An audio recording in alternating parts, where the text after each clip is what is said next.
Isang benefit concert para naman sa mga tagapaglingkod ng simbahan ang ginawa kamakailan lang, lending a helping hand while having a good time. Let's all watch this.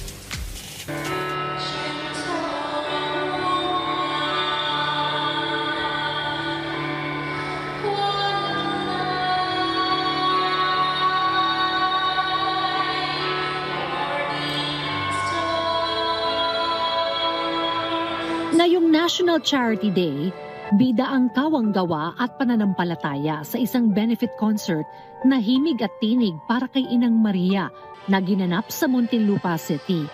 Layunin nitong matulungan ang mga matatandang paring Pilipino. This benefit concert really entitled talaga sa mga pari na nagkaedad na, nagkakasakit at yung mga nag-aalaga pa sa mga pari rin. Yun lang naman talaga yung main objective namin, to help. Inaalala rin natin ngayon ang buwan ng Holy Rosary, kung kailan pinapalalim nating mga Pilipino ang debosyon kay Inang Maria. Sana po patuloy silang magdasal ng Santo Rosario at sa bawat pagdarasal ng Santo Rosario, natututunan mong makilala ang tunay na mahal na ina na si Maria. Highlight sa programa ang performances ni Angeline Quinto, Frenchie D,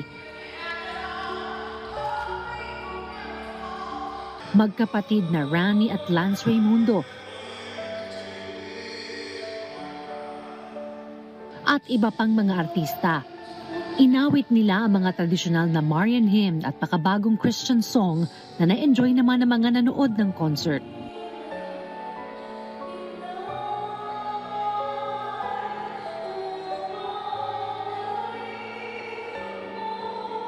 My team and I really went here just to see and support this kind of project. This one, wow, grabe, ang ganda talaga. So, hindi kami nagkamali na kahit ma-traffic, we went here just to see the show and grabe, ang ganda. Ang kita mula sa event ay mapupunta sa 65 elderly and ailing priests mula sa iba't ibang simbahan at institusyon. Tulong ito para sa kanilang maintenance medicines, therapy, pagkain at iba pang pangunahing pangangailangan. Ang concert na to para sa nakita niya, inalay niya para sa mga pari may sakit. Sana maulit to para palakasin ang loob namin mga pari may sakit. Sa pamagitan ng musika at matulunging puso, naging daan ang concert na ito para mag-alay ng panalangin at maghatid ng tulong para sa mga taong iniaalay ang kanilang buhay sa pangalan ng Diyos at ni Maria.